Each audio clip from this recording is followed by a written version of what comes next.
It's not even that. 2013, and I think the best part is I actually uncovered a Michael Schumacher interview where he was talking about Vettel's 2013 season, and he said, "How many races did Vettel win in 2013?" They said 13. And then the next question was, "How many races did Weber win in 2013?" And the answer was 0. And he said, "I wouldn't want to be Vettel's teammate right now." So Max Verstappen is now a 4-time world champion. It was, I think, Ahmed put this out. So according to... So he had a different take on it. I have a slightly different question to you. Now, there are 5 drivers that have actually done this feat, where they've achieved 4 titles consecutively. Yeah. There's Juan Manuel Fangio, there's Michael Schumacher, there's Vettel, Lewis, and Max. So these are the 5 drivers. Now I'll remove Fangio from this list because it's very hard to evaluate. Yeah. Right? Fangio's the best, obviously. Yeah. Argentina, right? So you have to say that, right? Because you're also in South America. Yeah, according to Helmut Marko. Also, in fairness, just jokes aside, it is actually the most impressive for several reasons. One of which is reliability wasn't a thing back then. Like the way the cars were built, the way the tracks were, the way safety was. Winning 4 titles in a row in that era is an incredible feat. So he did it in 3 different teams. Yeah, it's by far the most impressive. Yeah. And he did it at 47 years of age. So he's basically. But look, Alonso will get 4 titles with Aston from 2026 to 2030. So 100%. Fine. Yeah. I'm just waiting for that to happen. If it does, fingers crossed. Anyways, keeping that aside, so now these are the 4 you can say 4-year reigns that we've seen. How would you rank them?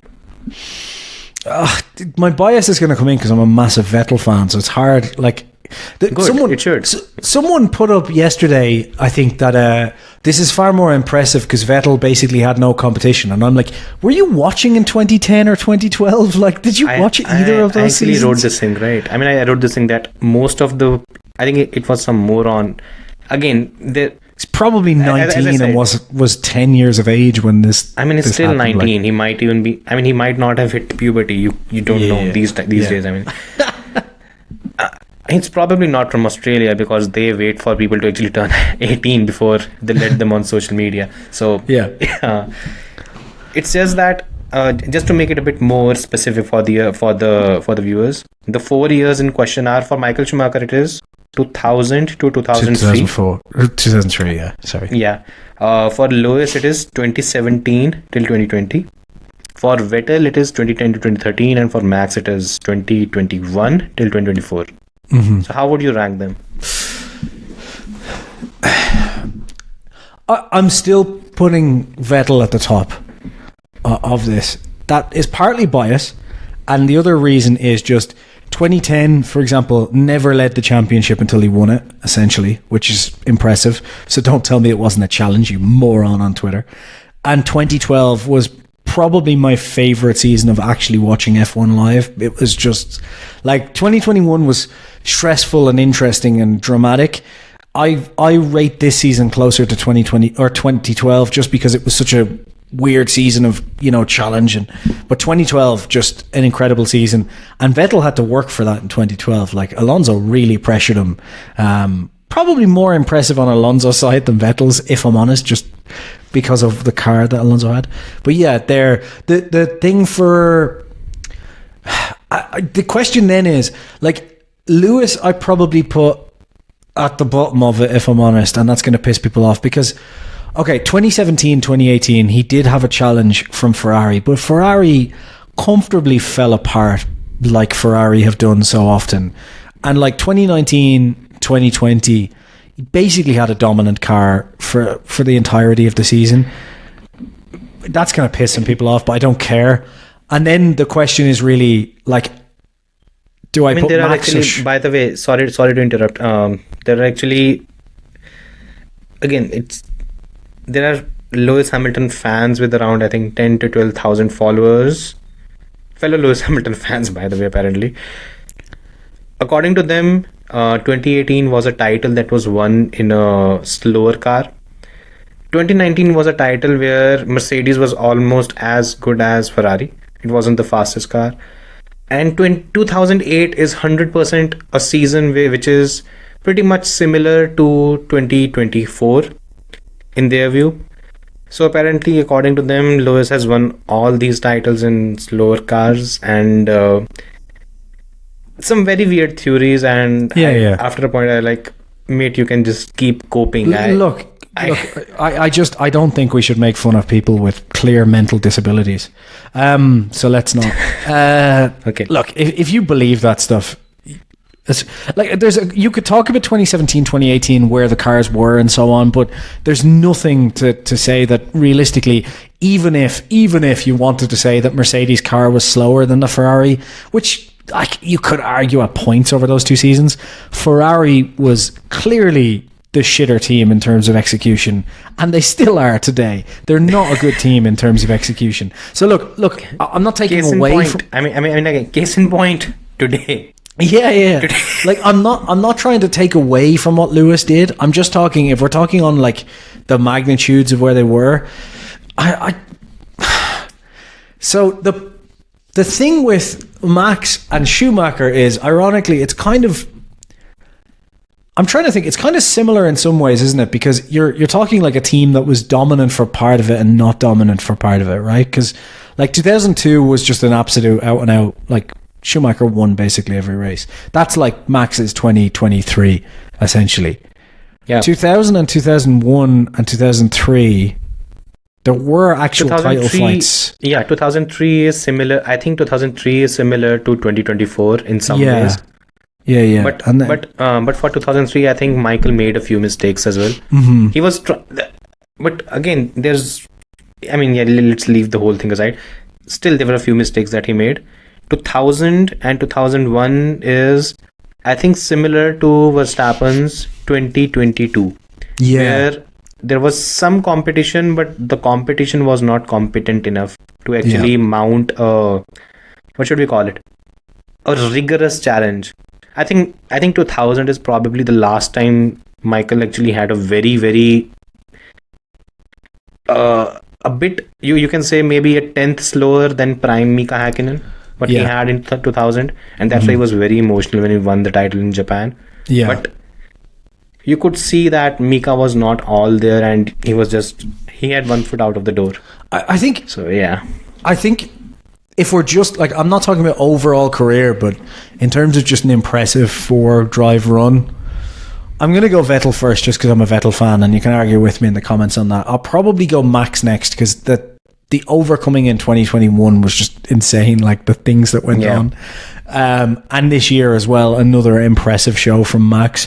Whereas I think those particular titles for Schumacher, I don't think there was as much to overcome. I don't want to say it's much easier because it's not like it was much easier. He still performed incredibly well, but those were the years where Ferrari was like the dominant force in the sport. So as much as Red Bull is now, kind of, but maybe a little bit more at points. So yeah, I'm gonna say Lewis at the bottom, then Schumacher, then Max, then Vettel for that. Yeah. I know people will put Vettel probably below Lewis because people are pricks, but anyway. Yeah. I had a somewhat similar list when it comes to these four specifically here, because again, for me, what stands out is we have to add context into all of this. When Lewis won his fourth title, he was 32 years of age. When Michael won his fourth title, he was 32. Max is winning at 27, but he's been in the sport for a decade. Yeah. When Vettel was 26. Vettel was 26, and he had that was his fourth or fifth year in F1. So he started in F1 2007, right? Last 2-3 races in 2008 was his first full season. In his third year he won the title. Yeah. And from then onwards he went ahead. So basically by sixth season he was a 4-time world champion. Genuinely, it annoys me talking to people I assume are new fans when they shit on Vettel, saying like, oh, you only ever won dominantly and so on. Because I just if you believe that, I cannot believe you were watching, because he literally, like, the stat is right there, he didn't lead the championship at all in 2010 until the last race. So like, you can't say, oh, you had the out and out dominant car in And he 2010. lost around 80, 90 points. At the very least, he lost around that many points due to reliability. 80, 90 points. Multiple race wins gone. It's just, yeah, like you can't, like, yeah, I don't know. Like the problem, the reason people think that is because when people talk about Vettel, they talk about 2013 and that dominant run at the end to winning the title in 2013, and then it's just literally that. Oh, I'll just assume then all 4 years were like that. And it's like, no, they weren't. Okay, it's not even that. 2013, and I think the best part is I actually uncovered a Michael Schumacher interview where he was talking about Vettel's 2013 season, and he said, how many races did Vettel win in 2013? They said 13. And then the next question was, how many races did Weber win in 2013?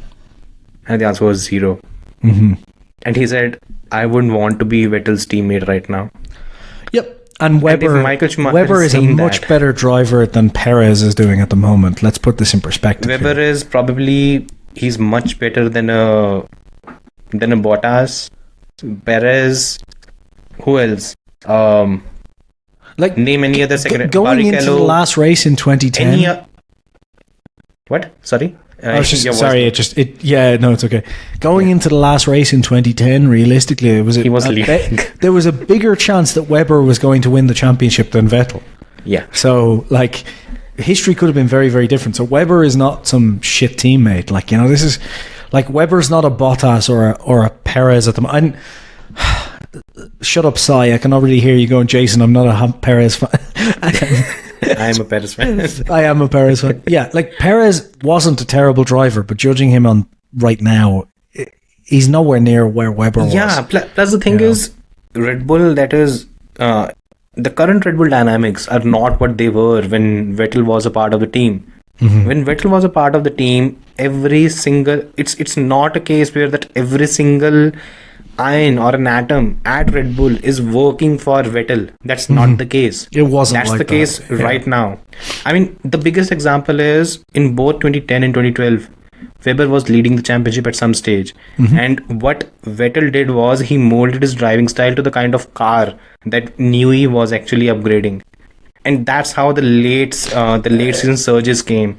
And it's the details that a lot of people just do not understand. This is the thing. Someone, I imagine, someone on Twitter replied to a comment of mine about the championship. I think it was about the Ford championships, and they said, "Is this ruining Vettel's legacy, Mr. Hassett?" And I assume this is because you and me had a conversation on this very podcast about Hamilton's legacy at Ferrari, like if he continues on.